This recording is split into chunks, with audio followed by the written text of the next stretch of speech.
गांधी जी जब गोलमेज सम्मेलन में लंदन गए थे तो उन्हें वहीं इस बात की भनक लग गई थी कि ब्रिटिश सरकार भारत में मॉर्ले मिंटो सुधार की सांप्रदायिक निर्वाचन पद्धति के आधार पर सवर्ण और असवर्ण हिंदुओं को बांटना चाहती है। गांधी जी ने उसी समय यह घोषणा कर दी थी कि अगर हिंदुओं को इस तरह विखंडित करने की कोशिश की गई तो वो इसका विरोध करने में जान की बाजी लगा देंगे। 11 मार्च 1932 को गांधी जी ने यरवदा जेल से वायसराय को पत्र लिखकर चेतावनी भी दी कि वो ऐसा कोई निर्णय लेने का प्रयत्न न करे। मैं अपने वचन पर आज भी टिका हूं।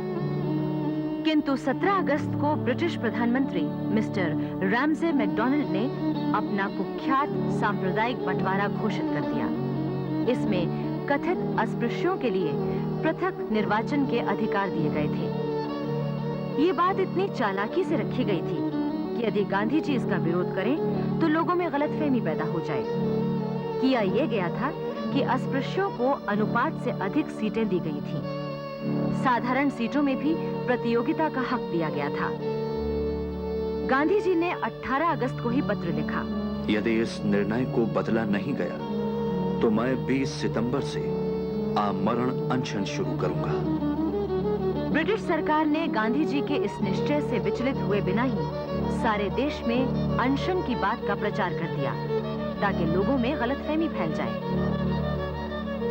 उस समय डॉक्टर भीमराव अंबेडकर देश के प्रसिद्ध समाजसेवी, पिछड़ी तथा दलित जातियों के उद्धारक और गरीब किसानों के हित चिंतक थे।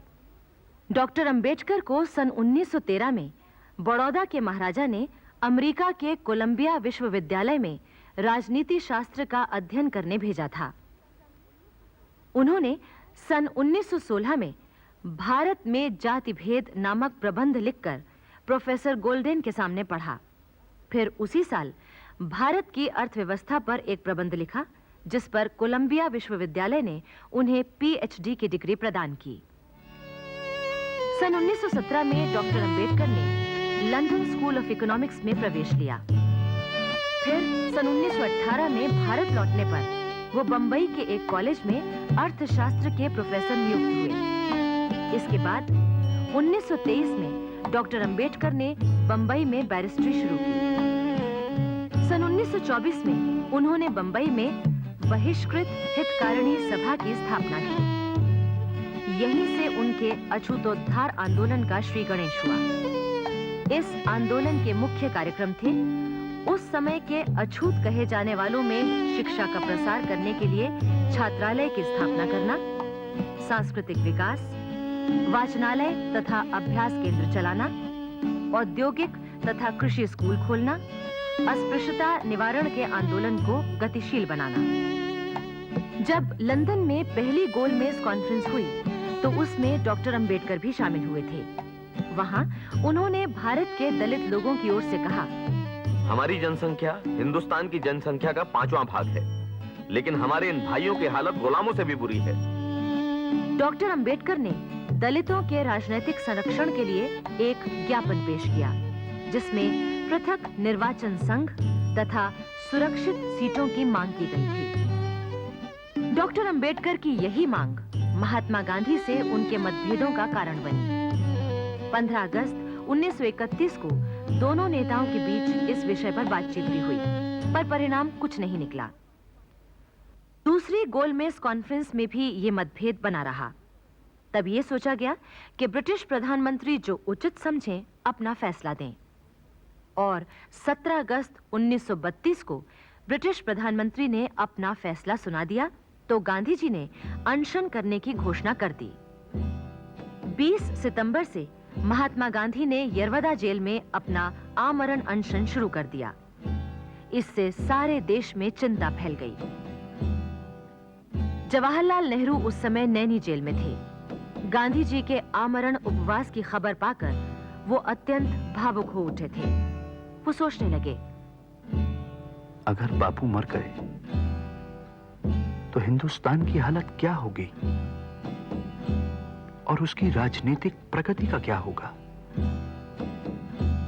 मुझे भविष्य सूना और भयंकर दिखने लगा।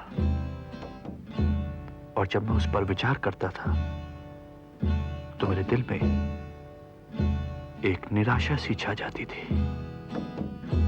गांधी जी के आमरण अनशन की प्रतिक्रिया स्वरूप पंडित मदन मोहन मालवीय ने तत्काल पूना में एक मीटिंग बुलाई। इसमें डॉक्टर भीमराव अंबेडकर को भी बुलाया गया। अन्य नेताओं में मुकुंदराव जयकर, तेज बहादुर सप्रू और राजगोपालाचारी प्रमुख थे। मुकुंदराव जयकर समाज सुधारक, शिक्षा शास्त्री और नरम दल के नेताओं में से थे। वो बड़े ही तटस्थ और संतुलित विचारों वाले व्यक्ति थे। तेज बहादुर सप्रू उन दिनों के महान विधि विशेषज्ञ और बुद्धिजीवी थे। मुकुंदराव जयकर और तेज बहादुर सप्रू ने कांग्रेस और सरकार के बीच अनेक कानूनी मुद्दों को सुलझाया था। चक्रवर्ती राजगोपालाचारी महान बुद्धिजीवी और राजनेता थे। वो गांधी जी के भक्त और कांग्रेस के कर्मठ सेनानी थे। पूना में इन तमाम लोगों के साथ हुई बातचीत के परिणाम स्वरूप 24 सितंबर 1932 को एक समझौता हुआ, जिसे पूना पैक्ट कहा गया। गांधी जी ने भी इस निर्णय को संतोषजनक समझा। ब्रिटिश प्रधानमंत्री ने भी इसे 26 सितंबर को स्वीकार कर लिया। उस दिन गुरुदेव रविंद्रनाथ ठाकुर गांधी जी से मिलने गए थे। पूना पैक्ट पर ब्रिटिश प्रधानमंत्री की स्वीकृति का समाचार आने पर गांधी जी ने गुरुदेव के हाथ से नींबू पानी पीकर अपना व्रत समाप्त किया। इसके बाद महात्मा गांधी ने सरकार से अनुमति मांगी कि उन्हें अस्पृश्यता निवारण के कार्य हेतु जेल से ही हरिजन नामक पत्रिका निकालने की अनुमति दी जाए। सरकार ने उनकी ये मांग मान ली और हरिजन पत्रिका का प्रकाशन शुरू हो गया। लेकिन ब्रिटिश सरकार कांग्रेस को पूरी तरह दबा देना चाहती थी। दमन चक्र और गिरफ्तारियों का दौर अभी चल रहा था। उसे जैसे ही पता चला कि कांग्रेस अपने अगले अधिवेशन की तैयारी कर रही है, तो सबसे पहले 4 जनवरी 1933 को कांग्रेस के कार्यकारी अध्यक्ष डॉक्टर राजेंद्र प्रसाद को गिरफ्तार कर लिया। डॉक्टर राजेंद्र प्रसाद सन 1911 में कांग्रेस के सदस्य बने थे। वो गांधी जी के संपर्क में सन 1917 में आए, जब गांधी जी चंपारण में नीले गोरों द्वारा किसानों पर होने वाले अत्याचारों की जांच करने गए थे। गांधी जी ने आत्मकथा में लिखा है, ब्रिज किशोर बाबू और राजेंद्र बाबू की जोड़ी तो बेजोड़ थी। उन्होंने अपने प्रेम से मुझे ऐसा अपाहिज बना दिया कि उनके बिना मैं एक कदम भी आगे नहीं जा सकता था। और राजेंद्र बाबू पर उस दौरान गांधी जी का ऐसा प्रभाव पड़ा कि उनके जीवन और रहन-सहन में क्रांतिकारी परिवर्तन हो गया। वो पूरे त्याग और समर्पण से स्वतंत्रता संग्राम में शामिल हो गए। असहयोग आंदोलन के दौरान राजेंद्र बाबू ने वकालत छोड़ दी। सन 1921 में राष्ट्रीय विद्यालय बिहार विद्यापीठ खोला, जिसका उद्घाटन गांधी जी ने किया था। सन 1922 में कांग्रेस अधिवेशन के बाद राजेंद्र बाबू कांग्रेस के महासचिव बने। इस दौरान वो कांग्रेस के रचनात्मक कार्यक्रमों का खूब प्रचार करते रहे। जब सन 1925 और 1927 में महात्मा गांधी ने बिहार का व्यापक दौरा किया, तो राजेंद्र बाबू उनके साथ रहे। जीरादेई गांव पहुंचने पर गांधी जी ने उसे राजेंद्र बाबू का जन्म स्थान होने के कारण तीर्थ स्थान कहा था। सन 1930 में नमक सत्याग्रह के दिनों में राजेंद्र बाबू बिहार कांग्रेस के अध्यक्ष थे। नमक सत्याग्रह के सिलसिले में जन जागरण लाने के लिए राजेंद्र बाबू ने अनेक स्थानों का दौरा किया, सभाएं की और सत्याग्रह के लिए लोगों को तैयार किया। नमक सत्याग्रह की घोषणा होते ही बिहार के अनेक स्थानों में हजारों लोगों ने सत्याग्रह में भाग लिया और बदले में ब्रिटिश सरकार ने उन पर लाठियां और गोलियां बरसाने में कोई कसर नहीं उठा रखी। भागलपुर जिले के वेहपुर नामक स्थान में पुलिस ने सत्याग्रहियों पर निर्दयता से लाठियां चलाईं। राजेंद्र बाबू और अन्य नेताओं ने इसका विरोध किया तो उन्हें भी पीटा गया। राजेंद्र बाबू तो जख्मी हो गए थे। इसके कुछ ही दिनों बाद उन्हें गिरफ्तार करके 6 महीने की सजा सुना दी गई। फिर सन 1932 में सत्याग्रह के दौरान राजेंद्र बाबू को गिरफ्तार किया गया। इस बार भी 6 महीने की सजा दी गई और उन्हें अभी जेल से छूटे 6 महीने हुए थे कि कांग्रेस का कार्यकारी अध्यक्ष होने के नाते एक बार फिर पकड़कर जेल में बंद कर दिया गया। लेकिन अप्रैल 1933 में कांग्रेस ने अपने निश्चय के अनुसार कलकत्ते में अधिवेशन की तैयारी शुरू कर दी। ये अधिवेशन चौरंगी और धर्मतल्ला के चौराहे पर आयोजित किया गया था, इसलिए इसे चौराहा अधिवेशन भी कहा गया। ब्रिटिश सरकार इस अधिवेशन को किसी भी कीमत पर नहीं होने देना चाहती थी। अधिवेशन के सभापति इस बार भी पंडित मदन मोहन मालवीय होने वाले थे। उन्हें आसनसोल में गिरफ्तार कर लिया गया। इतना ही नहीं, अधिवेशन में भाग लेने के लिए जो 2200 प्रतिनिधि देश के तमाम हिस्सों से आ रहे थे, उन्हें रेलों और बसों से जबरदस्ती उतारकर गिरफ्तार कर लिया गया।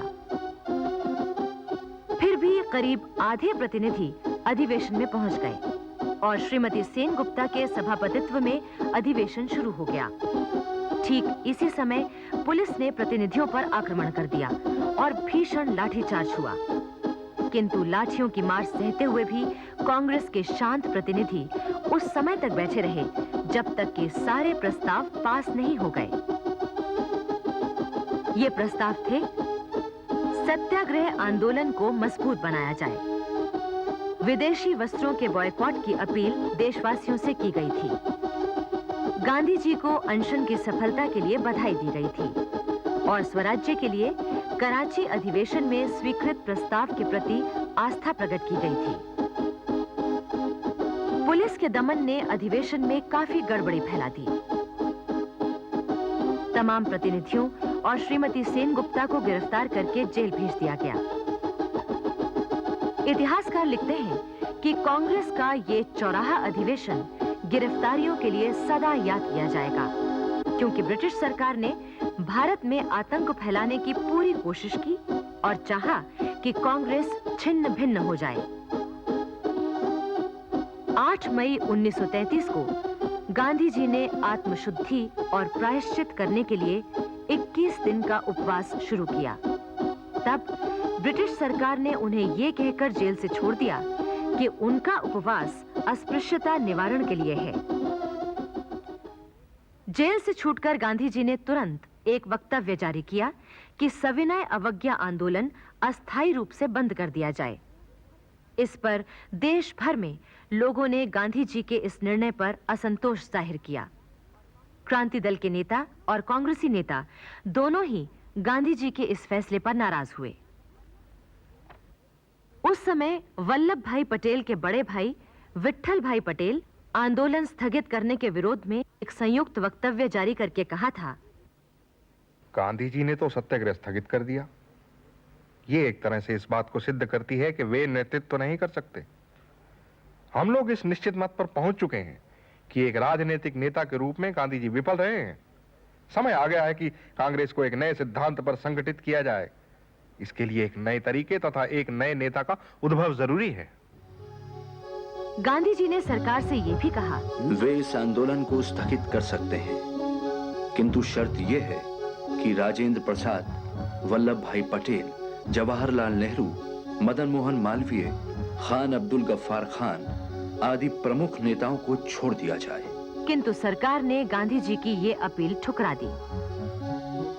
धीरे धीरे सविनय अवज्ञा आंदोलन एक तरह से समाप्त हो गया। उस समय कांग्रेस के अध्यक्ष पद पर MS अणे काम कर रहे थे। उन्होंने पूना में प्रमुख नेताओं का एक सम्मेलन बुलाया और यह तय हुआ कि सार्वजनिक रूप से सत्याग्रह न किया जाए। हाँ, गांधी जी ने यह अनुमति दे दी है कि यदि कोई चाहे तो व्यक्तिगत सत्याग्रह कर सकता है। इधर गांधी जी ने फिर लॉर्ड विलिंगडन से बातचीत करने का प्रयत्न किया, पर लॉर्ड विलिंगडन इसके लिए तैयार नहीं हुए।